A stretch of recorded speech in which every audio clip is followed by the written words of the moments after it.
Il se passe quelque chose aujourd'hui avec Cardano qui pourrait bien vous étonner. Dans cette vidéo, nous allons parler de ce que c'est et pourquoi c'est si important, pas seulement pour l'écosystème Cardano, mais pour tout ce que Cardano touche et tout ce qui est en rapport avec les crypto-monnaies. Ça pourrait être quelque chose qui pourrait pousser Cardano de l'avant, qui pourrait faire grimper la valeur du token ADA. Je vous dis ce que c'est dans cette vidéo, vous êtes prêts? On est parti.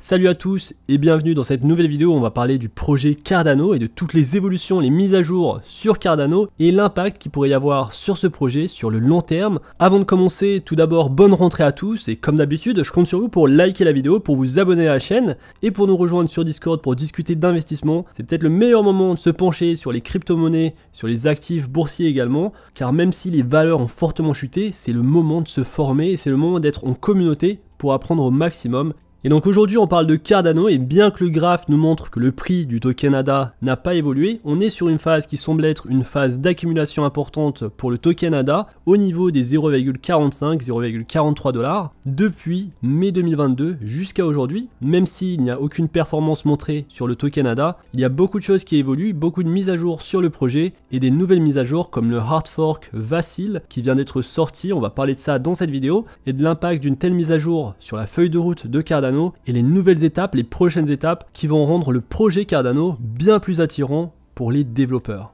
Alors tout d'abord, rapidement, qu'est-ce que c'est que Cardano? Cardano, c'est un projet qui a été lancé sur le marché des crypto-monnaies en tant que système de blockchain de 3e génération qui offre une meilleure flexibilité, sécurité et évolutivité. Il se présente comme une structure complexe de blockchain à double couche avec une couche de calcul, une couche de règlement et un protocole, le protocole Ouroboros, qui régit les activités de la blockchain. Cette disposition permet un traitement décentralisé, ce qui est très important comme vous le savez dans l'espace des cryptos, et ça réduit également l'énergie utilisée pour traiter les transactions, par conséquent ça réduit également les frais de transaction. Et donc ici on va voir l'avancée du projet Cardano, la mise à niveau majeure Vacil en détail, et les mises à niveau qui arrivent justement à la suite de cette grosse mise à jour. Alors la mise à jour importante pour Cardano, c'était le 22 septembre, et donc on a le CEO de Coty qui parle de cette mise à jour, la mise à jour de Vacil. Il dit, et je le cite, la mise à niveau de Vacil annonce l'aube d'une nouvelle ère pour l'écosystème Cardano et l'espace financier décentralisé dans son ensemble. La mise à niveau vise à améliorer l'évolutivité du réseau et à renforcer les capacités des contrats intelligents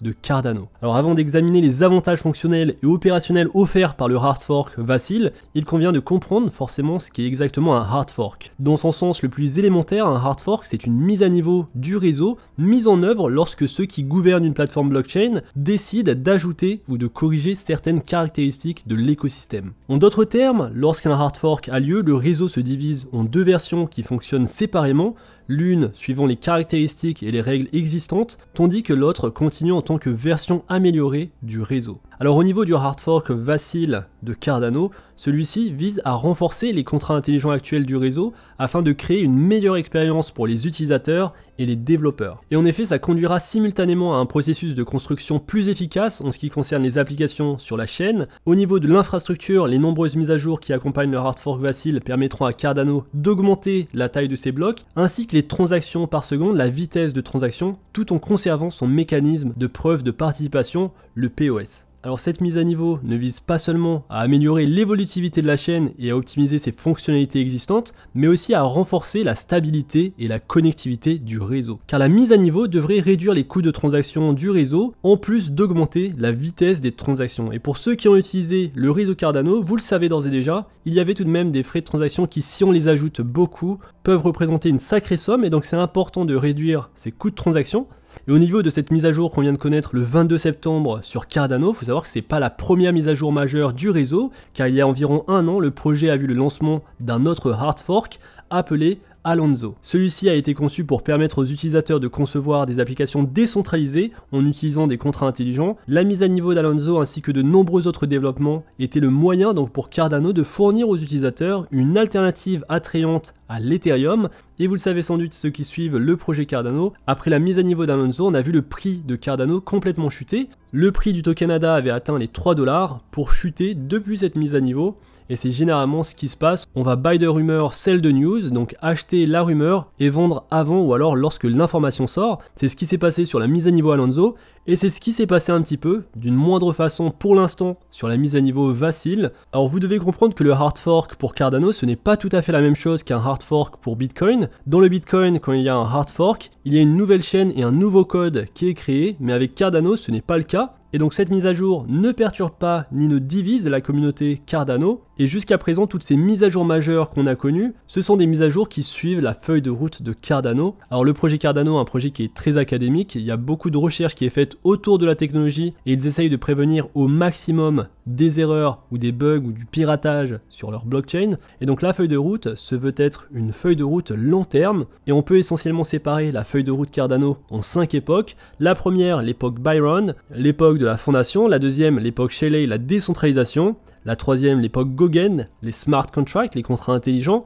la quatrième, l'époque où nous sommes actuellement, l'époque Bashot, c'est l'époque de l'évolutivité, et donc cette mise à jour majeure Vacil fait partie de l'époque Bashot. Et la dernière époque qui va venir après, ça va être l'époque Voltaire, l'époque de la gouvernance, où la gouvernance sera totalement décentralisée aux mains de la communauté. Alors cette mise à jour, la mise à jour Vacil a été nommée en l'honneur d'un membre éminent de la communauté Cardano qui est décédé en 2021 et c'est une mise à jour qui va donc venir améliorer le débit des transactions de l'écosystème, son efficacité et les vitesses de latence des blocs. La mise à jour verra également une mise en œuvre d'une technique appelée Diffusion Pipelining qui vise à améliorer les temps de propagation des blocs tout en augmentant les capacités de traitement des transactions du réseau. Et donc cette mise à jour va introduire 3 propositions clés d'amélioration de Cardano, qu'on appelle CIP pour Cardano Improvement Proposals. Donc il y en aura 3, la CIP 31, la 32 et la 33. Et la CIP 31 va venir stimuler l'introduction d'un nouveau mécanisme d'entrée de référence qui va permettre aux applications décentralisées d'accéder aux données de sortie transactionnelle sans avoir à les recréer comme auparavant, ce qui rendra l'ensemble du processus extrêmement rationalisé et fera gagner beaucoup de temps.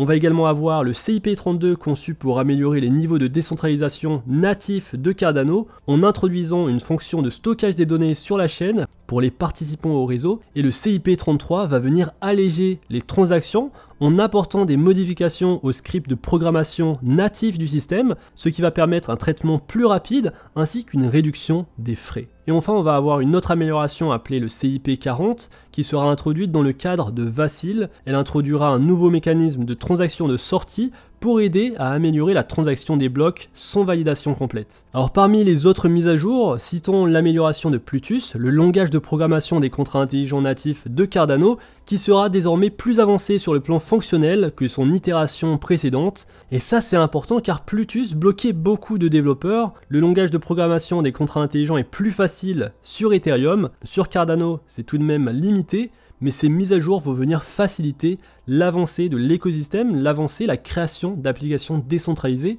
Et le protocole Vacil va venir également améliorer la sécurité de la plateforme en facilitant l'interface de Cardano tout en maintenant la charge des transactions hors chaîne. Et donc le hard fork Vacil a débuté le 22 septembre, les autres mises à jour devraient prendre effet le 27 septembre, et à ce stade, la deuxième phase du hard fork cherchera à redéfinir le modèle de coût de Plutus, qui a un effet direct sur la puissance de traitement et les frais de mémoire nécessaires pour régir les contrats intelligents natifs de Cardano. Et en plus donc de cette mise à jour, l'équipe de Cardano a révélé qu'elle travaillait sans relâche au développement de sa solution de mise à l'échelle de niveau 2, le protocole Hydra, un protocole que je vous avais parlé sur la chaîne, qui est capable de traiter les transactions de la blockchain Cardano tout en l'utilisant comme couche centrale de sécurité et de règlement, ce qui va augmenter drastiquement la vitesse de transaction du réseau. Alors à ce niveau-là, au niveau de ce protocole Hydra, l'équipe Cardano a révélé qu'elle avait réussi à résoudre un problème connu avec le cadre de nœud Hydra. Le protocole n'a pas encore de date de sortie fixe. Cependant, l'équipe derrière le projet Cardano a laissé entendre que l'offre pourrait faire son entrée sur le marché à la fin de 2022 ou alors sur le premier trimestre de 2023. Et donc on va avoir une nouvelle génération de contrats intelligents sur Cardano, on va avoir une augmentation de la capacité du réseau, mais également plus de sécurité sur le réseau Cardano, qui est déjà tout de même l'un des réseaux les plus sécurisés et les plus décentralisés qui existent aujourd'hui, même dans son jeune âge. Et grâce à l'amélioration de Plutus, le langage de contrats intelligents de Cardano, on va avoir plus de facilité à venir programmer sur la blockchain. Alors Ethereum est connu pour avoir le plus de développeurs sur sa blockchain, mais la réalité c'est qu'il y a encore beaucoup d'espace pour des développeurs qui ne font même pas encore partie de l'espace des crypto-monnaies. Ces développeurs ordinaires peuvent venir développer sur un langage de programmation peut-être plus familier pour eux, le langage Plutus sur Cardano. Et donc vous voyez qu'avec ces mises à jour, il y a quand même beaucoup d'améliorations, que ce soit sur la vitesse de transaction, sur l'interactivité avec la blockchain. Et dans le monde de la crypto, ça c'est juste énorme, c'est un monde qui évolue vite, les technologies vont très vite, Cardano prend le temps de se développer, mais fait les choses tout de même assez bien. Et donc personnellement, c'est ce que je vais suivre sur le projet Cardano. Je vais suivre l'activité des développeurs à la suite de cette mise à jour, la mise à jour Vacil. C'est une mise à jour qui va créer une grande interactivité avec la blockchain. Et donc ça, c'est ce que j'attends réellement sur ce projet. Et c'est ce qui va rendre également Cardano différent des autres projets crypto, beaucoup plus compétitifs, dans un monde où il y a des tonnes d'écosystèmes qui se développent, de nouveaux écosystèmes qui naissent chaque jour. Le langage Plutus et ce projet, le projet Cardano, pourraient faire la différence dans ce monde des blockchains. Cardano était dans le top 10 en 2017, il est dans le top 10 sur ce bull run et sur le bear market actuel, et je pense, en tout cas j'espère que c'est un projet qui sera dans le top 10 en 2025, peut-être dans le top 20, en tout cas c'est un projet qui prend le temps de se développer et qui se développe en toute transparence. Tout récemment, Cardano vient de fêter ses 5 ans, et le fondateur de Cardano, Charles Hoskinson, vient d'annoncer la nouvelle ère, l'ère Voltaire, qui devrait arriver fin 2023. Et ça tombe bien, fin 2023, début 2024, on va commencer à entendre parler du halving sur le Bitcoin et potentiellement un retour de bull run sur 2024 ou peut-être fin 2023. En tout cas, selon moi, ce qui est important, c'est d'être dans le marché fin 2023, en tout cas d'avoir des positions solides sur les projets qui nous plaisent. Cardano en fait partie. Je vous ferai d'ailleurs une liste des projets que je surveille si ça vous intéresse. N'hésitez pas à me le dire dans les commentaires. Et donc c'est tout pour la vidéo sur Cardano. Alors au niveau du prix du token ADA, peut-on voir une hausse rapide du token sur le court moyen terme? Alors ma position, c'est que sur les prochaines semaines, les prochains mois, on pourrait voir plus de peur sur les marchés boursiers et les marchés crypto. Les facteurs macroéconomiques restent inchangés, on est dans des situations incertaines et donc il y a beaucoup de peur sur les marchés. Et pour cause, aujourd'hui sur le Fear and Greed Index, on est sur 22, sur la zone d'extrême peur. Et ce que je surveille avec attention, c'est le DXY qui a augmenté et qui a cassé cette ligne de tendance à 114. Et donc potentiellement, on pourrait sur les prochaines semaines, s'il y a beaucoup plus de peur et d'incertitude sur les marchés, aller chercher la zone des 120 sur l'indice du dollar, ce qui veut dire que l'euro va chuter en valeur, l'ensemble des devises étrangères au dollar vont chuter en valeur, mais également le Bitcoin, les crypto-monnaies, la bourse. À cause de ça, alors on pourrait potentiellement avoir une chute sur les prochains jours, mais encore une fois, les facteurs macroéconomiques restent inchangés pour le moment. Et récemment, vous le voyez, on a atteint les 114 sur l'indice du dollar, des niveaux qui n'étaient pas atteints jusqu'à 2002. Et donc on atteint des niveaux importants et ça impacte l'ensemble du marché boursier. Et donc sur les prochaines semaines, je m'attends donc également à ce qu'on voit une correction potentiellement sur les crypto-monnaies. Cela étant dit, c'est un bon niveau pour faire du dollar cost averaging, de l'investissement régulier.